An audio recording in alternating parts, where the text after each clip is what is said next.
Kabar gembira buat nasabah pinjaman online. Rakyat menang, panjang umur perjuangan bagi para korban pinjaman online pinjol. Majelis Hakim Agung yang memeriksa perkara pada tingkat kasasi mengabulkan permohonan kasasi dari para pemohon kasasi. Semula para penggugat Citizen Lawsuit CLS pinjaman online melalui putusan kasasi nomor 1206. Mari kita bacakan. Amar putusan kasasi 1206 tertanggal 4 April 2024, tanggal pengiriman berkas kembali. Hakim Ketua Takdir Rahmadi, Hakim Anggota 1 Pri Pambudi, Hakim Anggota Lukas Prakoso mengabulkan permohonan kasasi dari para pemohon kasasi 1, 2, 3 sampai ke selanjutnya, yaitu membatalkan putusan Pengadilan Tinggi DKI Jakarta tanggal 7 Juni 2023, menguatkan putusan Pengadilan Negeri Jakarta Pusat nomor pada tanggal 26 September mengadili sendiri dalam provisi, menyatakan gugatan para penggugat melalui gugatan warga dengan Citizen Lawsuit. Nah, kita bacakan ya. Dalam eksepsi menolak eksepsi para tergugat. Dalam pokok perkara mengabulkan gugatan para penggugat untuk sebagian. Kedua, menyatakan bahwa para tergugat telah melakukan perbuatan melawan hukum. Yang ketiga, menghukum tergugat. Yang pertama, melakukan supervisi terhadap tergugat untuk membuat peraturan yang menjamin perlindungan hukum bagi seluruh pengguna aplikasi pinjaman online dan masyarakat. Yang kedua, memerintahkan tergugat melakukan kerjasama dengan perusahaan layanan distribusi aplikasi digital untuk membuat regulasi memastikan izin pendaftaran sebagai syarat bagi aplikasi peer-to-peer lending atau pinjaman online dapat beroperasi di Indonesia. Yang ketiga, memerintahkan tergugat untuk membuat sistem pengawasan perlindungan data pribadi yang terintegrasi dan mumpuni terhadap seluruh pengguna aplikasi pinjaman online dan masyarakat dalam praktik penyelenggaraan bisnis pinjaman online. Jadi pinjaman online ini adalah bisnis kawan-kawan semua. Berhentilah kalian minjam di aplikasi pinjol ya.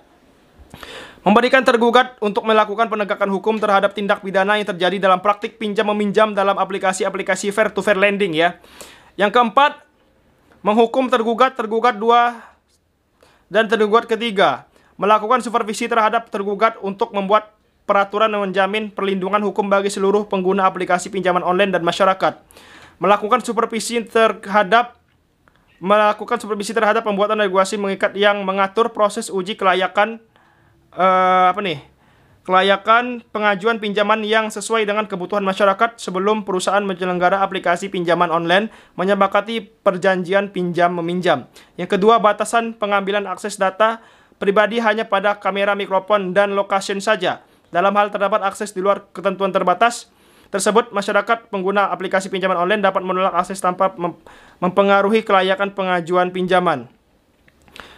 Jaminan tidak adanya ketentuan baku dalam perjanjian elektronik. Keempat, larangan tegas dan sanksi terhadap penyebaran data pribadi seluruh pengguna aplikasi pinjaman online, baik oleh perusahaan penyelenggara aplikasi pinjaman online maupun pihak ketiga yang bekerja sama perusahaan penyelenggaraan aplikasi pinjaman online. Yang kelima, batasan biaya administrasi pinjaman yang didasarkan pada nilai yang wajar dan adil.